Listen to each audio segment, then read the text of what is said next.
Okay, so here's the second part of Wednesday's lesson, looking at graphs of logs and using max and min and stuff like that. So the first thing we have to do, let's not look at the graph yet. Let's just do our analysis of it, and I've got the graph on the screen. We can take a look at it. So I'm looking at this guy here. It's a natural log function. So the concern is this: the inside has to be greater than 0. It can't equal 0. It can't be negative.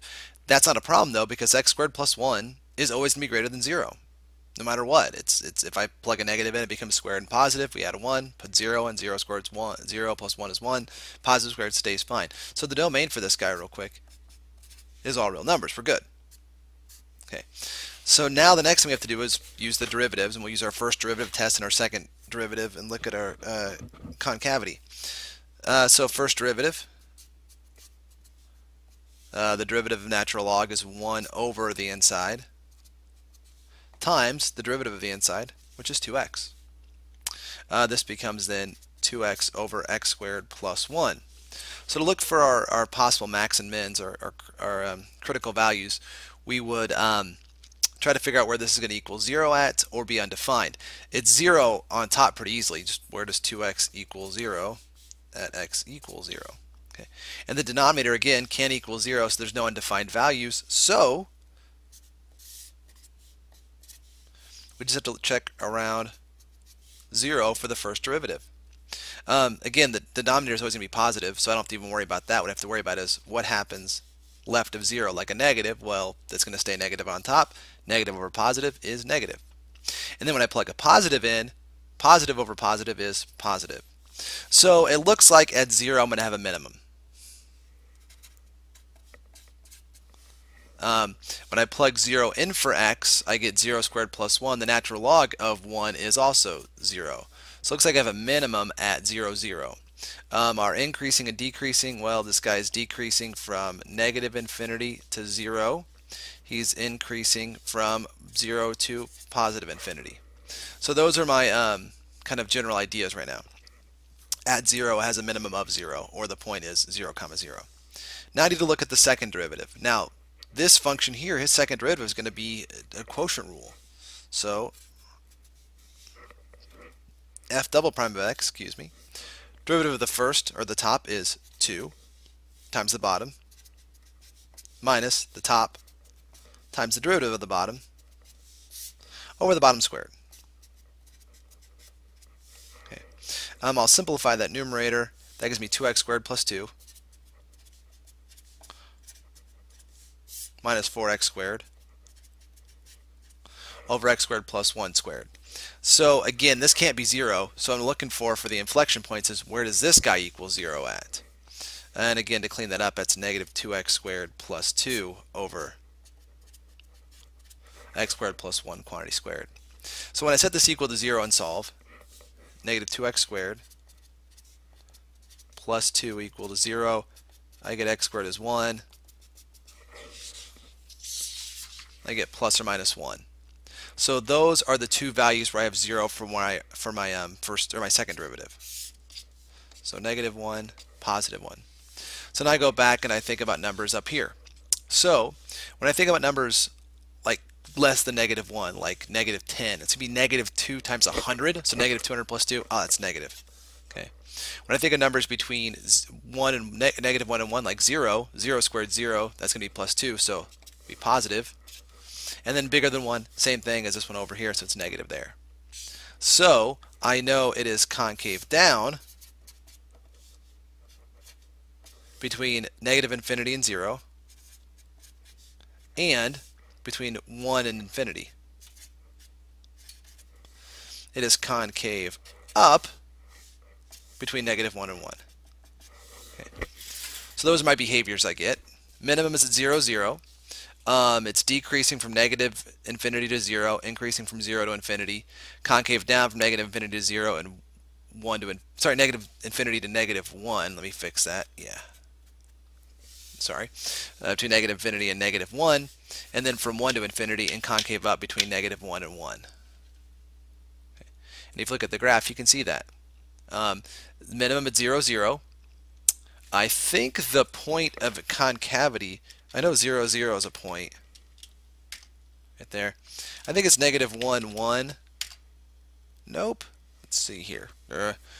Oh, it's be -1 natural log of 2. So let me get rid of that point. So -1 comma ln 2, and then 1 comma ln 2. So those are the two points where the points of inflection where it changes from concave down, flips to concave up, flips back to concave down. Okay. Let's take a look at another graph. F of x equals x ln x. Same exact process. Okay. Now this time I do have a domain issue because this guy can't be 0 or negative. So right off the bat, x is greater than 0. Which means if I get 0 or below for any inflection points, possible inflection points or possible max and mins, I can't count it. Let's see here then. First derivative to check for max and mins. It's going to have to be a product rule. So the derivative of the first is going to be 1. Leave the second alone. Plus the first times the derivative of the second, which is 1 over x. So I actually get f prime of x equals ln x plus 1. Okay. Again, I have undefined values to look at, but they're all going to be 0 or less, which doesn't fit in the domain, so it's no longer a number. It can be possible max or min. So I'm looking to see then when does this guy equal 0? Well, that's never going to, that's going to happen. Sorry, it's going to happen. Excuse me. Move the 1 over, I get -1. And now what I have to do is solve this guy by using e as a base. So e to the -1 equals, well, that's just going to cancel off and give me x. So the x value for the possible max or min is at e to the -1. Okay. Now, if I want to know what that is, I just get my calculator out and take a look at that.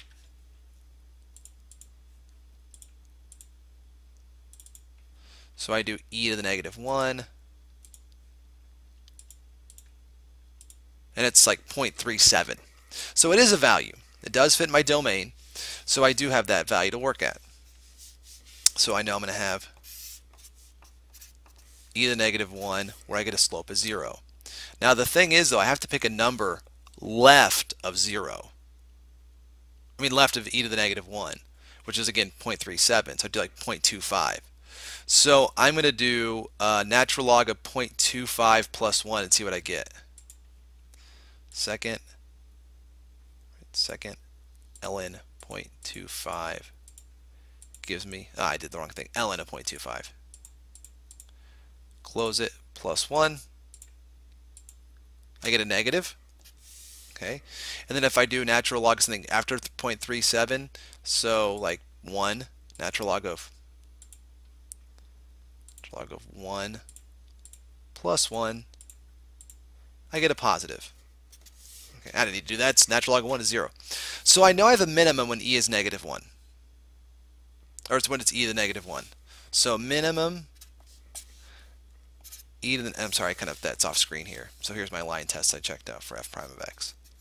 Okay, so it's a minimum at e to the -1. Now if I plug that into this function here, let me get this out of the way. You're kind of in my way here, calculator. If I plug it into this guy here, f of e to the -1, I get e to the -1 times ln of e to the -1. Well, one of our properties of logs is that this cancels and just becomes -1 times that. So it's negative e to the -1. So that's the ordered pair for it. It's decreasing from 0 to e to the -1. So decreasing from 0 to e to the -1, and then increasing for e to the -1 to infinity. Okay. And then my last thing to check is concavity. Okay, concavity. Well, that requires me to look at the second derivative. So this is the first derivative. F prime of x is going to be the derivative of natural log of x, which is 1 over x. And the derivative of 1 is 0. So here we go. F prime of x equals 1 over x. This would be undefined at 0, but again, 0 doesn't fit in the domain. So now I'm looking to see, can I make this equal to 0? Well, 0 can't equal 1 over x because 1 over something is always going to equal a number. So there actually is no critical value. So all I really have to do now is look at any number left of 0 or right of 0. So I plug in like, I don't know, 4. If I plug 4 in for x, 1 over 4 is 1/4, it's positive. So this guy is actually concave up for really for the over the entire graph, which is from 0 to infinity. Okay. So let's see what this graph looks like. Let's see what we got for this guy. I don't need these guys anymore.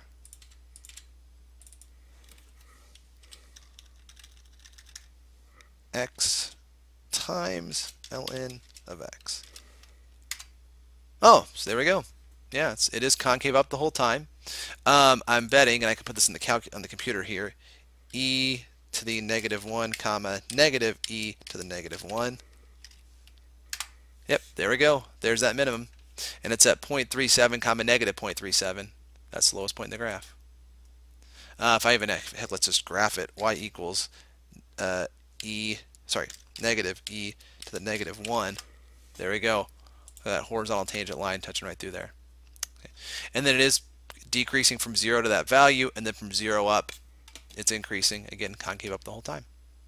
So there's looking at graphs and analyzing graphs of log functions using first and second derivative.